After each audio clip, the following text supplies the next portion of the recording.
네, 반갑습니다. 이번 시간에는 혈액 종양 중에 혈액.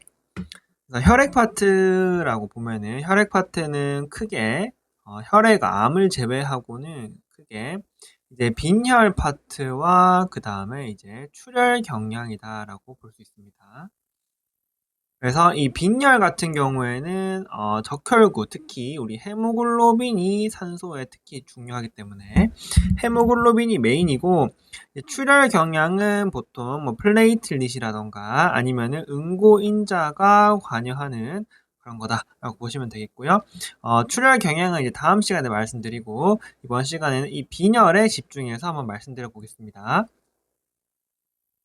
자, 빈혈이라고 함은 결과적으로 우리가 헤모글로빈 수치가 감소되면서 남성의 경우에는 기준이 13, 여성의 경우에는 기준이 12죠. 그래서 이 특정 기준 이하로 감소하면서 이 헤모글로빈이 우리 이제 산소를 운반하죠. 그래서 산소를 운반하는 기능이 떨어지면서 조직에 허혈이 발생해서 만성적인 피로라던가 아니면은 어지러움 아니면은 운동 시 호흡곤란 이러한 증상들이 발생할 수 있다. 이렇게 보시면 되겠고요. 자, 그래서 우리가 헤모글로빈이 떨어지면서 이러한 시스템으로 진행되는 건 모든 빈혈에서 똑같습니다. 자, 그런데 이제 우리가 빈혈을 구분할 때는 이 헤모글로빈이 왜 떨어지는 데에 대해서 나눠집니다. 자, 크게 이거죠.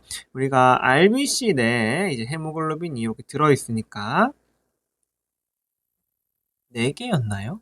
하여튼 들어있으니까 생화학 교수님이 들으시면 화를 좀 많이 내실 것 같은데 기억이 안 나죠? 어쨌든 적혈구내 헤모글로빈 이렇게 들어있으니까 뭐야 무슨 말 하려고 했지? 여기 헤모글로빈이 들어있으니까 이 결과적으로 이 적혈구가 어떻게 되냐에 따라서 이 헤모글로빈 수치가 바뀐다 이렇게 보시면 되겠습니다. 자, 그래서 적혈구는 이제 생산이 되죠. 적혈구가 생산이 된다. 생산이 돼서 그 다음에 우리가 정상적으로는 일어나지 않지만 중간에 이제 출혈이 생길 수 있다. 그래서 실혈이죠. 실혈이 생길 수 있고 그 다음에 얘가 이제 용혈되는 이런 과정을 거친다. 이렇게 보시면 되겠습니다.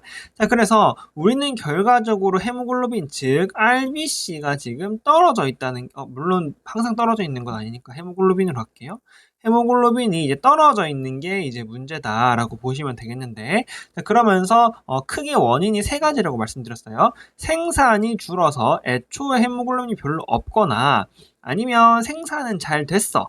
근데 용혈이 증가되면서 터져가거나 요거 이제 차이가 있겠죠.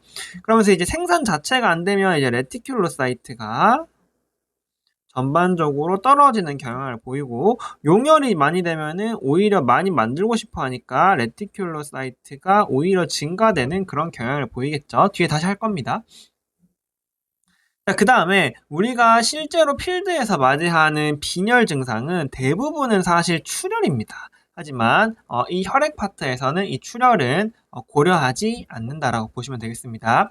환자가 빈혈로 내원하면 대부분 생산 감소라던가 아니면 출혈도 이제 만성 출혈로 인한 상대적인 아이런 디피션시가 철결핍 빈혈을 일으키는 그런 경우지, 이 급성 출혈로 인한 빈혈은 고려하지 않습니다. 그래서 우리가 고려하는 거는 생성 감소와 용혈 증가 이 2가지로 나누어서 보겠다라고 보시면 되겠습니다. 그래서 그 다음에 이제 여기 뒤에 보시면은 여기 생성 감소가 크게 5가지 질환 이렇게 있거든요. 근데 이제 크게 이제 적혈구가 이렇게 있을 때 안에 헤모글로빈 이렇게 들어있잖아요. 아마 4개였던 걸로 기억하는데 헤모글로빈 이렇게 들어있잖아요. 그래서 이 RBC 자체의 생성이 이제 요거 자체의 생성이 감소되는 질환이 있을 것이고, 그 다음에 RBC는 멀쩡한데 이 헤모글로빈이 감소되는 그런 시스템이 있을 겁니다. 그게 이제 요것들은 다 헤모글로빈에 문제가 생기는 거다. 그래서 요것들은 RBC는 정상이라고 하긴 그렇죠. 헤모글로빈이 부족한 RBC를 정상이라고 하긴 좀 하긴 그러니까 RBC 생성은 제대로 일어나는데 그 안에 헤모글로빈이 적다. 이렇게 보시면 되겠어요. 자, 뒤에 요거 같은 경우에는 이제 헤모글로빈은 제대로 들었는데 RBC 자체 생산이 적어지니까 RBC 하나당 헤모글로빈은 괜찮은데 요거 자체가 줄어드니까 어쩔 수 없이 헤모글로빈도 같이 줄어드는 그 경우다. 이렇게 보시면 되겠습니다. 자, 그래서 요 세 가지 같은 경우는 제가 이렇게 말씀드렸죠.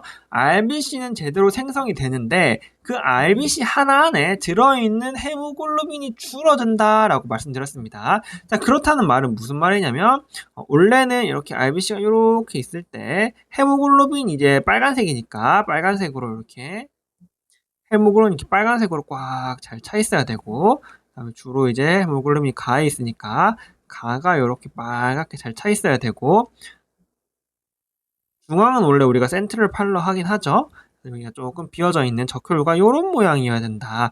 헤모글로빈이 요렇게 들어있는 게 우리가 정상적인 RBC다라고 보시면 되겠습니다. 자, 그런데 우리가 어떠한 이유에 의해서 이 헤모글로빈이 지금 감소했다는 얘기죠. 그래서 예를 들어서 헤모글로빈이 제대로 안 들었고 이렇게 두 개만 들었다 이렇게 칠게요.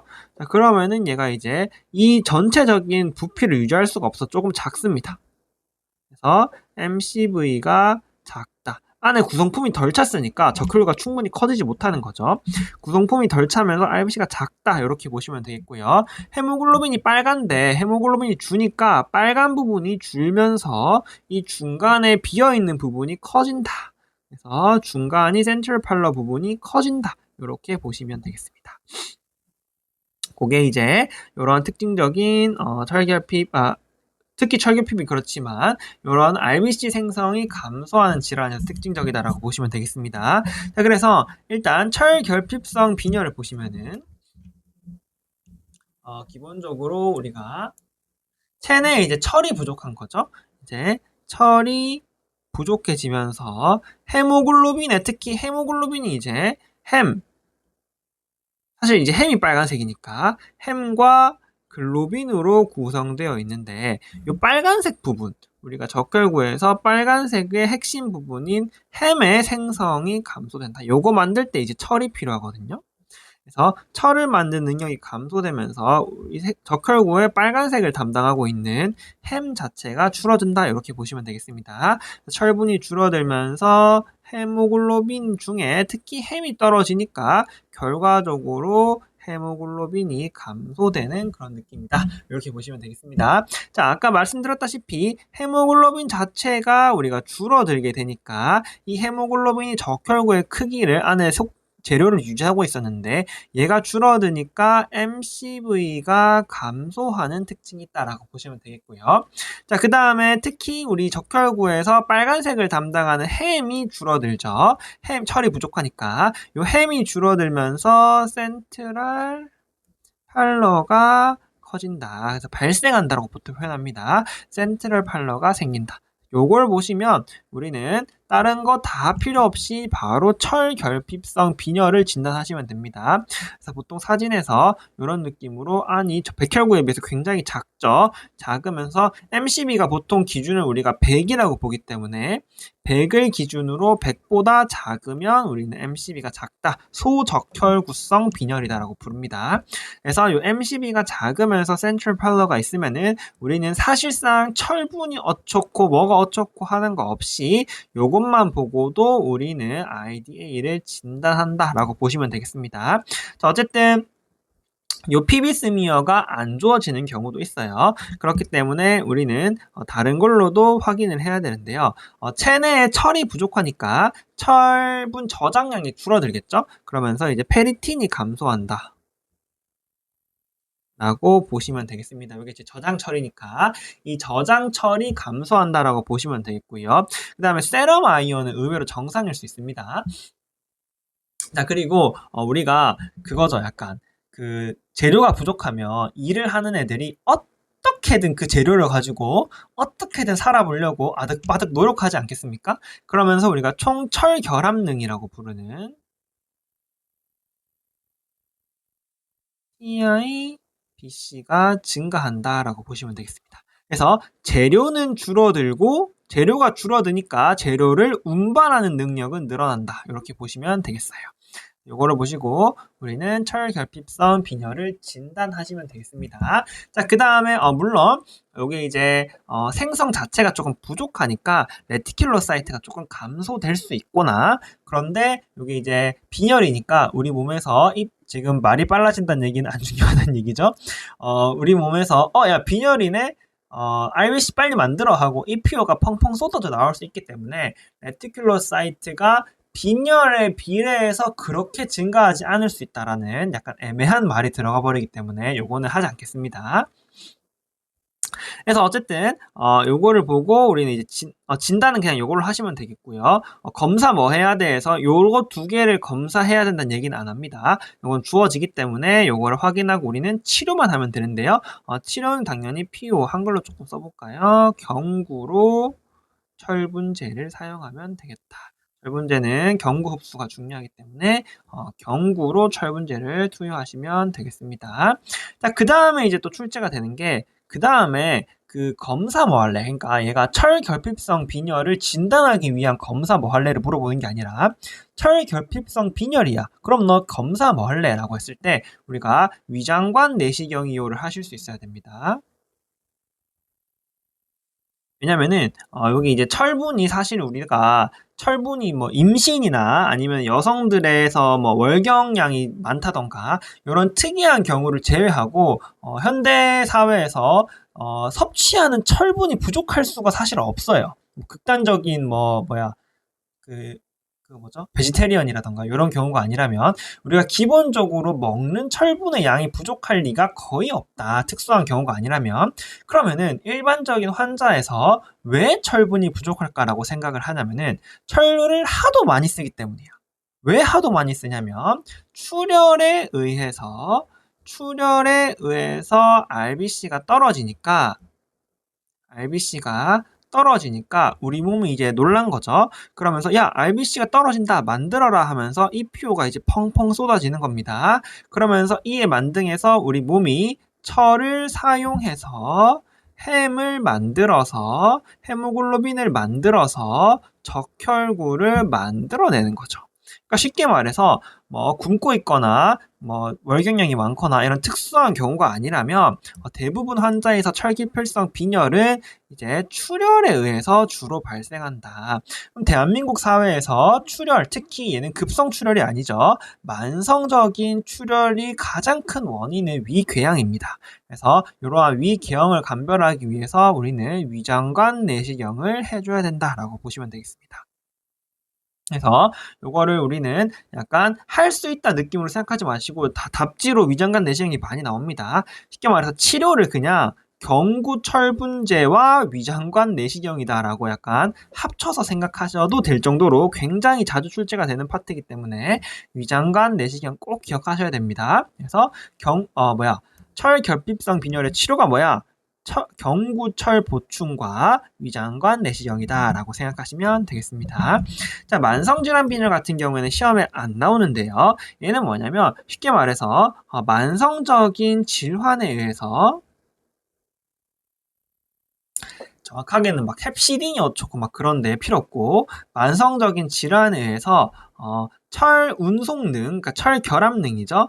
TIBC가 감소되는 질환이다라고 생각하시면 되겠습니다. 쉽게 말해서 얘랑 반대죠. 철결핍성 빈혈은 철분 저장된 철이 줄어드니까 최대한 열심히 일을 하다 보니까 철 결합량은 증가되는 그런 모습을 보이죠.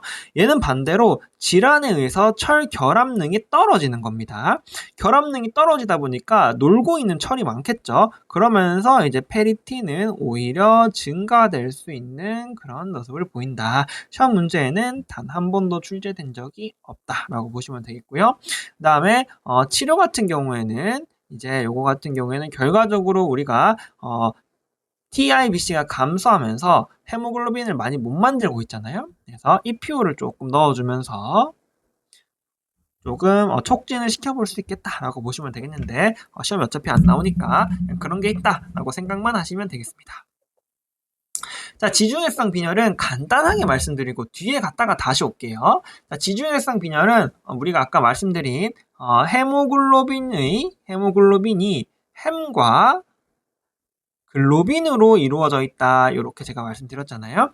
그래서 철 같은 경우에는 철이 부족한 같은 경우에는 이 빨간색을 담당하는 헤모글로빈이 감소하면서 MCV는 당연히 감소하고 헤모글로빈이 감소하니까 얘가 감소하니까 얘는 감소되면서 특히 빨간색을 담당하는 햄이 감소되면서 센트럴 팔러가 생겼죠. 자, 이 지중해성 빈혈 같은 경우에는 햄은 괜찮고 이 글로빈의 생성 이상한 글로빈이 생성되는 거예요.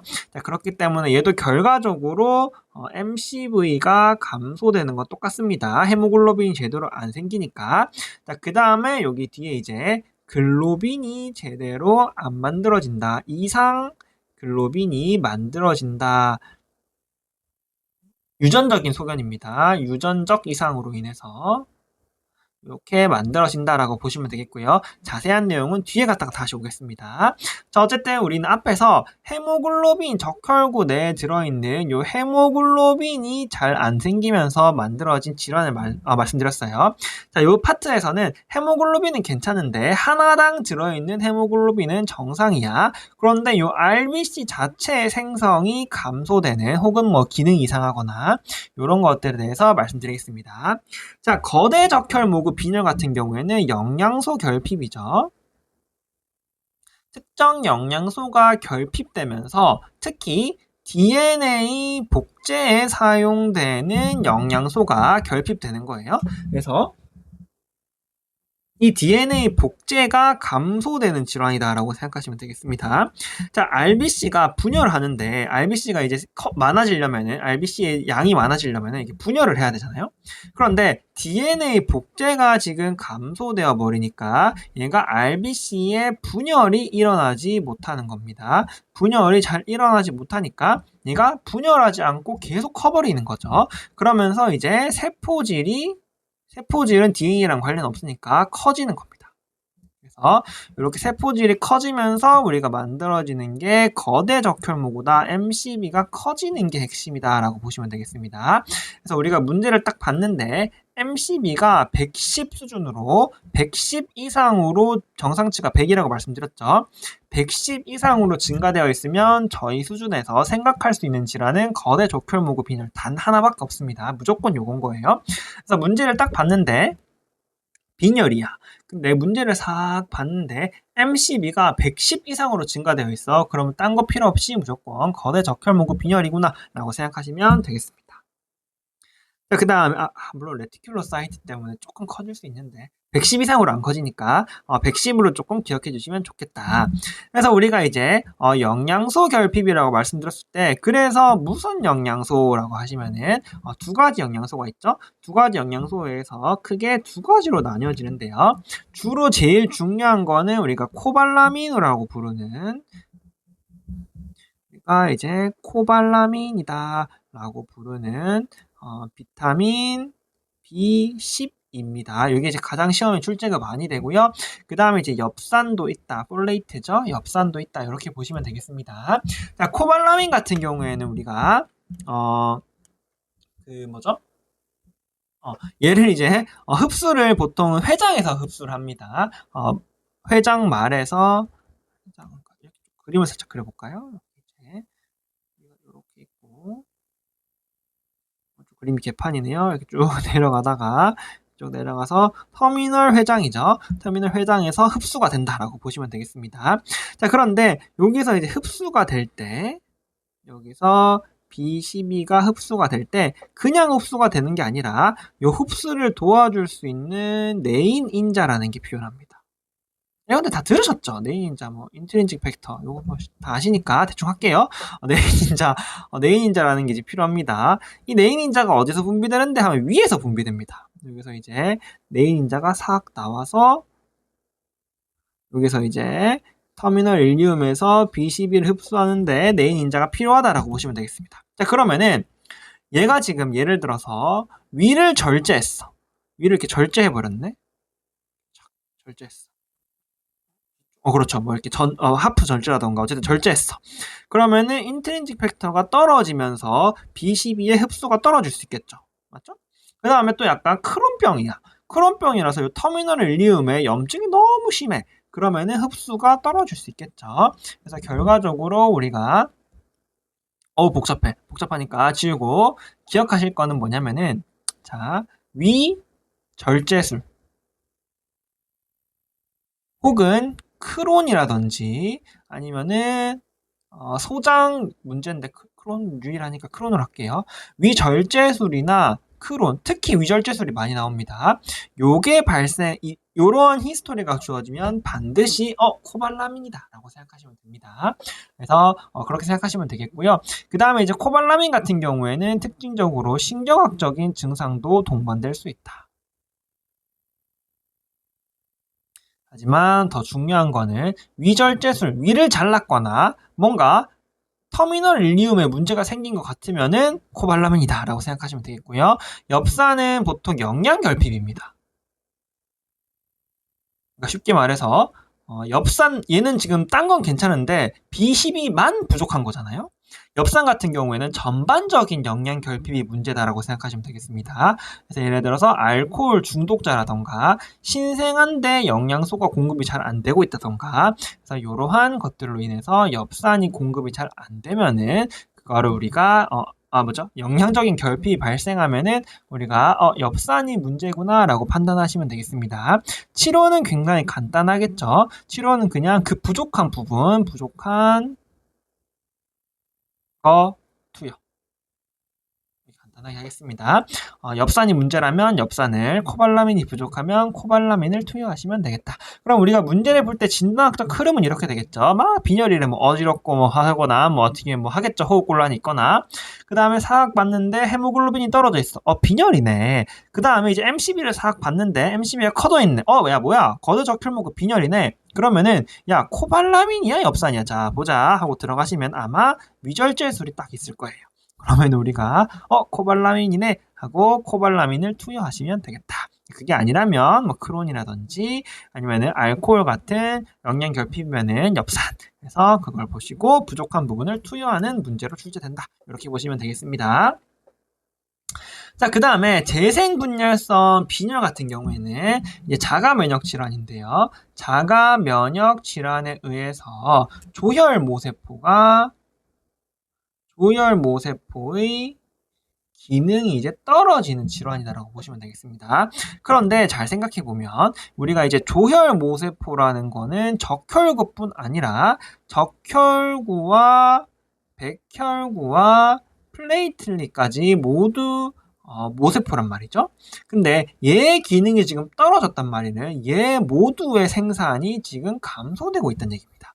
쉽게 말해서 우리가 지금 이름을 빈혈이라고 붙였지만은 사실은 빈혈만이 문제가 아니라 판사이토페니아가 생겨난다라고 보시면 되겠습니다. 그래서 요거 같은 경우에는 사실 빈혈이라기보다는 재생불량성 골수 기능 부전이라고 해야 이름이 조금 더 맞는데 어쨌든 질환명이 빈혈로 됐으니까 정확한 기전으로 질환명을 붙이자 보면은 골수의 기능 부전이다라고 생각하시면 되겠습니다. 자, 그러면서 아까 말씀드렸다시피 이제 판사이토페니아가 발생하고요. 당연히 레티큘로사이트도 감소하겠죠. 이렇게 보시면 되겠고요. 자, 그 다음에 이제 이런 걸 확인하고 그다음에 이제 뭐 MCB 같은 거는 정상이겠죠. 정상이니까 치울게요. 그래서 우리는 보통 문제를 봤을 때 이걸 봅니다. 판사이토페니아가 발생했으면 이거 재생불량성 빈혈이구나 라고 생각하시면 되겠고요. 검사는 뭘 하셔야 되냐면은 이제 본메로우 골수 흡인 본메로우 검사를 하시면 되겠다. 그러면서 본메로우 흡인에서 이제 저세포성 골수다. 골수를 확인하시면 우리가 진단을 하시면 되겠다. 쉽게 말해서 골수가 이렇게 텅 비었다는 거죠. 여기 사진을 조금 보시면은 좀 잘라볼까요? 여기 보시면 원래 여기가 이제 빽빽해야 되거든요. 정상 본매로 한번 확인해 보세요. 여기 빽빽해야 되네. 지금 딱 봐도 뭔가 안이 텅텅 비어 있는 느낌이 들죠? 이런 식으로 저세포성 골수가 발생하면은 우리는 진단을 할 수 있겠다. 자, 그 다음에 요거 사실 세 문제가 나왔는데 요거 진단 같은 경우는 사실 그렇게 어렵진 않거든요. 이제 치료가 중요한데 치료는 크게 두 가지로 나뉩니다. 자, 하나는 경증이죠. 그래서 우리가 보통 BM 셀룰러리티가 25% 이하인 경우를 경증이라고 판단하는데 쉽게 우리는 그냥 무증상이면 경증이라고 생각하겠습니다. 정확한 기준은 아닙니다. 그냥 무증상이면 우리가 경과 관찰한다고 보시면 되겠고요. 시험에 나왔습니다. 무증상이면 경과 관찰한다라고 보시면 되겠고 이제 중증이면은 조금 환자가 심각하다. 그러면은 치료에 들어가야 되는데 이제 가장 좋은 거는 조혈모세포의 기능 저하잖아요. 자가 면역에 의한. 그러니까 조혈모세포 이식을 해주면 제일 깔끔하다. 그런데 이제 조혈모세포 이식을 하려면 환자의 골수를 싹 비워야 되잖아요. 그래서 골수를 이렇게 다 죽이고 환자 이식할 환자도 이렇게 딱 맞춰가지고 이식해야 되기 때문에 조혈모세포 이식은 사실 그렇게 쉬운 일이 아니다. 그래서 고령의 환자에서 근데 고령이 생각보다 기준이 조금 작습니다. 40, 50대 그래서 40, 50대를 고령으로 봐요. 고령의 환자거나 아니면 이제 이식이 어쨌든 조금 어려운 경우에는 우리가 고령에서는 3중 면역 억제 요법을 사용한다.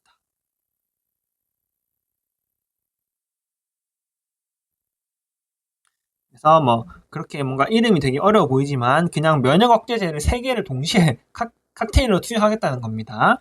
그래서 3중 면역 억제 요법으로 치료한다. 경증일 경우에는 경과 관찰한다. 그래서 진단 하나, 총 3문제죠. 진단 한 문제, 경과 관찰 한 문제, 3중 면역 억제 요법 한 문제 이렇게 나왔습니다. 그래서 재생불량성 빈혈은 사실상의 골수 기능 부전이다. 그래서 판사이토페니아가 관련되고 그 다음에 BM 본메로를 확인해서 저세포성 골수를 확인해서 진단한다. 치료 같은 경우에는 무증상은 경과 관찰, 중증이면은 우리가 치료를 해야 되는데 조혈모세포이식 제일 깔끔하지만 조금 어렵기 때문에 어려운 경우에는 3중 면역 억제요법을 사용할 수 있다라고 보시면 되겠습니다. 자, 여기까지 하면은 우리가 적혈구 혹은 헤모글로빈의 생산의 문제에서 대해서 제가 말씀드린 거고요. 지금까지는 이제 요거 말씀드린 거죠. 생산이 줄었다. 요거 말씀드린 거고요. 자, 지금부터는 이제 용혈이 증가됐다라고 할 건데 여기는 그렇게 어렵지 않으니까 간단하게 하겠습니다. 자, 여기 보시면은 뭔가 익숙한 질환들이 보이죠. 용혈 요독 증후군이라던가 유전 구형 적혈구증이라던가 이런 조금 익숙한 질환들이 보이시죠. 자, 여기 보시면 크게 얘를 두 가지로 나눌 수 있습니다. 용혈이라 함은 크게 두 가지로 나눌 수 있는데요. 이렇게 맞춰볼까요? 이렇게 해서 용혈 요독 증후군과 혈전성 혈소판 감소 자반증 요거 두 개를 하나로 묶고요. 자가 면역 용혈과 유전 구형 적혈구증을 하나를 묶어볼 수 있겠습니다. 자, 왜 그러냐라고 하시면은 크게 우리가 용혈되는 기전을 두 가지로 나눌 수 있습니다. 하나는 적혈구가 혈관을 지나다가 이 적혈구에는 큰 문제가 없어. 혈관을 이렇게 지나다가 이 혈관 벽에 뭔가 혈전 같은 게 이렇게 있거나 보통 혈전이죠. 혈전이 막 이렇게 있어서 좁아져 있는 거야. 약간 뾰족뾰족한 거죠. 이렇게.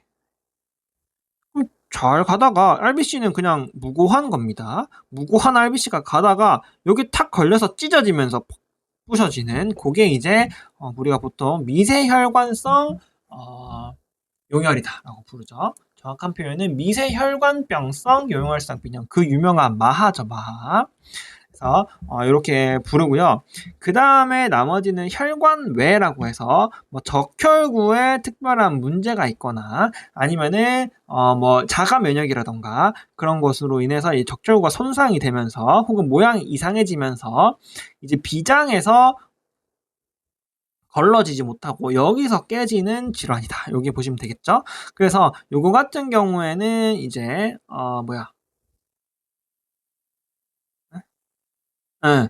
이제 혈관 외 용혈이다라고 부릅니다. 이렇게 보시면 되겠습니다. 자, 그래서 자, 두 가지 일단 문제가 출제되었을 때 용혈성인 거를 확인하고 또 물론 하겠지만 우리는 크게 얘가 혈관 내에서 깨지고 있는 질환인지 아니면은 비장에서 깨지고 있는지를 확인해야 됩니다. 자, 그러기 위해서는 이 두 가지를 구분하셔야 되는데, 자, 먼저 여기 이제 마하 친구들 잘 생각해 보면 혈관 내에서 뾰족뾰족한 게 막 있는 거잖아요. 거기를 지나가는 혈구가 적혈구뿐일까? 이렇게 생각해 보시는 거죠. 그러면은 적혈구도 깨지고 혈소판도 깨지는 겁니다. 그래서 여기 같은 경우에는 이제 RBC도 감소하고 그 다음에 플레이틀릿도 감소한다라고 보시면 되겠습니다. 그래서 문제를 봤는데 물론 저는 지금 이거를 적혈구 파트에서 설명하지만 문제는 실제로 혈소판 관련해서 출제되기도 합니다. 어쨌든 적혈구와 혈소판이 모두 감소하는 질환이다라고 생각하시면 되겠고요. 자, 요거 이제 특징적이고, 자, 그 다음에 이제 우리가 피비스미어에서 얘가 지금 뾰족한 거에 막 잘기 갈려버렸잖아요. 팡 터져버렸잖아요. 그러면서 이제 시스토사이트죠. 분열 적혈구가 보인다.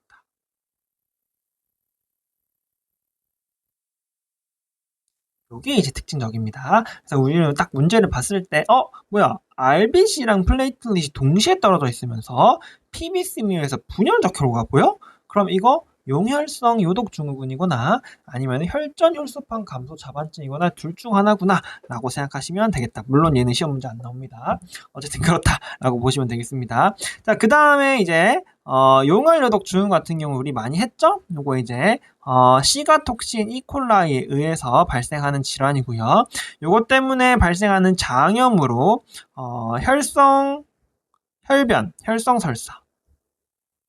설사 이후로 혈뇨가 발생하면 진단한다라고 했죠. AKI니까. 핍뇨와 혈뇨가 발생하면 진단한다. 요거는 이제 아마 소아과에 어디 있을 거예요. 제가 설명했던 게. 그 파트를 해보시면 되고요. 어쨌든 혈성 설사와 혈뇨가 있으면 진단한다 라고 보시면 되고, 그 다음에 검사는 뭐 할 거야? 이러면 우리가 대변에서 톡신을 확인한다. 얘를 이제 확인한다 라고 보시면 되겠고요. 그 다음에 이제 중요했던 게 치료였죠. 치료에서 반드시 수액이나 중증 AKI는 투석, 어쨌든 보존적인 것만 한다. 여기다가 이제 항생제를 추가하시면은 이제 내일부터 출근 안 하셔도 된다. 왜냐면 면허가 날아갈 거니까 항생제는 이제 투여를 하시면 절대로 안 된다가 이제 핵심이었습니다. 자, 그 다음에 이제 검사는 이런 거를 할 수 있겠다. 보시면 되겠고요. 요건 이제 했던 거니까 간단하게 넘어가겠습니다. 자, 그 다음에 이제 혈전성 혈소판 감소 자반증도 기전만 다르고 결과적으로는 똑같아요. 혈전이 생겨서 얘는 이제 어떠한 이 뭐죠? 어떤 단백질인데 효소인데 ADAMTS13이래요. 얘 기능이 저하되면서 어쨌든 여러 가지 기전이 있지만 여러 단계의 기전이 있지만 결과적으로 이것 때문에 이제 혈전이 생긴 거죠. 얘는 이제 이것 때문에 내피가 손상되면서 혈전이 생긴 거죠. 얘는 그냥 혈전이 생긴 거예요. 얘가 이제 혈전이 생기면서 이제 핵심 기능은 이제 신경학적인 증상이다. 이 있다라고 보시면 되겠습니다. 그래서 RBC와 플레이틀렛이 동시에 떨어지면서 피비스미어에서 분열 적혈구가 보이고 신경학적 증상이 있네? 그러면은 TTP로 진단을 하시면 되겠습니다. 요 같은 경우 이제 자가 면역으로 인해서 얘가 떨어지는 게 문제이기 때문에 혈장 교환수를 통해서 요거 자가 면역 항체를 없애고 새 환자의 혈청을 넣으면서 ADAMT 13을 보충하고 하는 거죠. 그 다음에 이제 자가 면역 질환이니까 여기에 스테로이드도 투여할 수 있겠다. 시험에 안 나오기 때문에 몇 줄 치진 않겠습니다. 자, 그 다음에 요거 두 개 같은 경우에는 요거 같은 경우에 이제 물론 급성 반응이니까 요거는 좀 급성 반응이거든요. 그러면서 충분히 용혈될 만큼의 막 용혈돼서 뭐가 쌓일 만큼의 그런 효과가 잘 없어요. 쉽게 말해서 황달이나 아니면은 비장비대가 발생할 만큼, 비장비대랑 관련이 없지만 황달이 발생할 만큼 충분한 깨짐이 없다는 거죠. 급성으로 확 깨지니까 문제지만 그 양을 황달이 만들 만큼은 잘 아니다. 황달은 잘 없고요. 비장비대는 당연히 혈관성이니까 동반되지 않는다. 얘네들 같은 경우에는 황달과 비장비대가 특징적이고요. 거기에 스페로사이트 구형 적혈구가 피비스미어에서 이제 구형 적혈구가 보인다 라고 보시면 되겠습니다. 핵심 같은 경우는 이제 요거는 핵심은 보통 요걸로 보죠. 자가 면역은 면역성이니까 이제 쿰즈 검사에서 한글로도 조금 알아둘까요? 직접 항글로불린 검사, 직접 항글로불린 이제 검사에서 양성이고요. 여긴 영어로 좀 해볼까요? 다이렉트 쿰즈 스펠링이 뭐지? 이건가? 쿰즈에서 양성이 나온다. 쿰즈 스펠링은 모르겠네요. 어쨌든 그렇다라고 보시면 되겠습니다. 그래서 양성이면 안 되죠. 음성이 나온다. 우리는 보통 뭐야? 깨지고 있어? 황달이랑 비장비대야? 이거 혈관 밖에서 깨지고 있네. 근데 얘는 쿰즈가 양성이고 얘는 쿰즈가 음성이야? 그걸로 보통 우리는 구분을 합니다. 물론 이 유전구형 적혈구증 같은 경우에는 이제 가족력이 있겠죠. 유전성이니까 가족력이 있을 수 있겠고 거기다가 얘는 굉장히 만성적으로 진행되기 때문에 그 간접 빌리루빈이 그 간을 통해서 컨주게이트 됐다가 다시 환원되면서 담석이 주로 생긴다. 담석이 잘 생기는 특징이 있겠다라고 보시면 되겠는데 어쨌든 이거는 조금 세부적인 특징이고 이게 제일 중요하다라고 보시면 되겠습니다. 치료 같은 경우에는 요건 자가 면역이니까 스테로이드를 메인으로 투여하고요. 투여해 봤는데도 안 되면 어쩔 수 없이 그 비장 절제를 해야겠죠. 핵심은 스테로이드다라고 보시면 되겠고요. 그 다음에 유전성 구형 적혈구증은 면역이 아니죠. 적혈구의 모양이 이상한 거니까 어쩔 수 없이 비장절제술을 진행해야 되는데요. 이제 우리가 요거는 소아에서도 주로 발생하니까 6세 이전에는 비장절제술을 하지 않고 엽산을 보충하면서 6세까지 조금 기다려본다. 비장절제를 하기에는 너무 빡세니까 조금 기다린다 라고 보시면 되겠습니다. 자, 요렇게 하면 이제 용혈에 대해서 했고요. 자, 용혈 문제가 딱 나왔을 때는 우리는 요 두 가지. RBC와 사실은 조금 느낌이 달라요. 얘는 황달이랑 비장비대가 확 있으면서 용혈이다 라는 느낌이 빡 오거든요. 그러면 이제 우리는 사실 쿰즈만 찾겠죠. 쿰즈만 막 찾아가지고 양성이야? 요렇게 음성이야? 요렇게 보통은 가는 거고요. 이쪽 파트 같은 경우는 우리가 문제를 딱 봤을 때 사실은 혈소판 문제라고 생각하는 경우가 많습니다. 물론 요거 같은 경우에는 보통 이제 혈성 설사가 메인으로 나올 거니까 알 수 있겠지만은 요거 같은 경우에는 보통 빈혈보다는 플레이틀릿 감소로 인한 자반증이 메인으로 나오고요. 나오진 않죠. 안 나오니까 자반증에 그 다음에 신기학적 증상이 동반되면은 이쪽으로 내려간다. 똑같은 용혈이지만 요거는 용혈의 느낌이 확실히 강하고요. 요거는 용혈은 그냥 기전이다 라고 생각할 정도로 넘어가시면 되겠습니다. 자, 그래서 마지막으로 제가 지중해성 빈혈을 마지막에 말씀드리겠다고 했죠. 자, 얘는 결과적으로 이상한 글로빈이 만들어지면서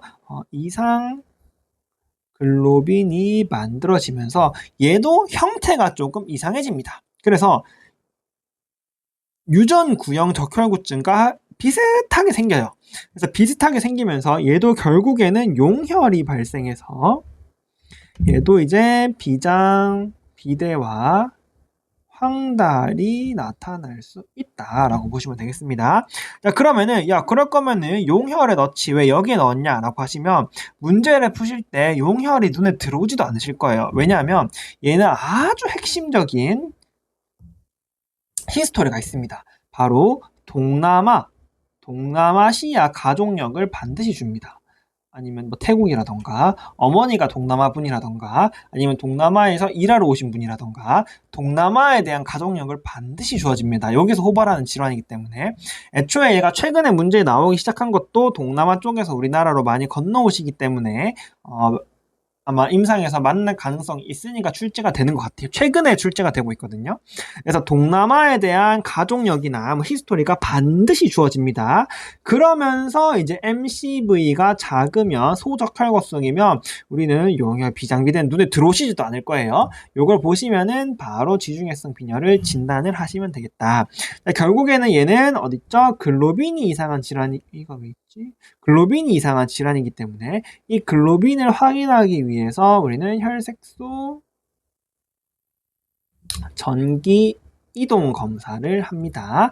혈색소 전기 이동 검사에서 이러한 그림이 주어질 거예요. 요거는 이제 특이한 서브 타입에서만 발생하는 건데 원래는 이 A1이 거의 100% 가깝게 95% 여기까지 올라와 있어야 되는데 요만큼이 사라지고 요만큼이 1로 올라간 거예요. 그래서 이런 약간 분율이 조금 달라지면서 문제가 생기는 거다. 그냥 글로빈에 정상적인 글로빈이 줄고 이상한 글로빈이 늘었다라고 생각하시면 되겠습니다. 그래서 혈색소 전기 이동으로 확인하시면 되겠고요. 얘는 고식적 치료가 없어서 치료는 RBC 수혈입니다. 이렇게 보시면 되겠습니다. 자, 그 다음에 요거 같은 경우에는 특징적으로 이 글로빈이 이상해지니까 이 글로빈 이상에 의해서 이런 모습을 보일 수 있습니다. 그 유명한 타겟셀이 보일 수 있다. 라고 보시면 되겠습니다. 글로빈이 이상하면서 이 적혈구 막이 조금 뭔가 배열이 이상해지나 봐요. 중간을 비고 이렇게 중간이 조금 눌리면서 조금 하얘질 수 있다. 이렇게 보시면 되겠습니다.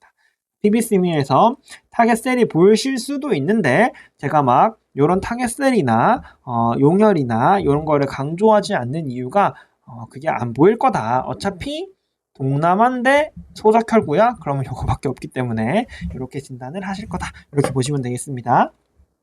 그래서 우리가 빈혈을 생성 감소와 용혈 증가로 나눠 봤을 때 여기가 이제 헤모글로빈 생성 감소, 여기 이제 적혈구 생성 감소, 마지막으로 용혈까지 이렇게 해서 혈액, 특히 빈혈에 대해서 마무리해 줬습니다.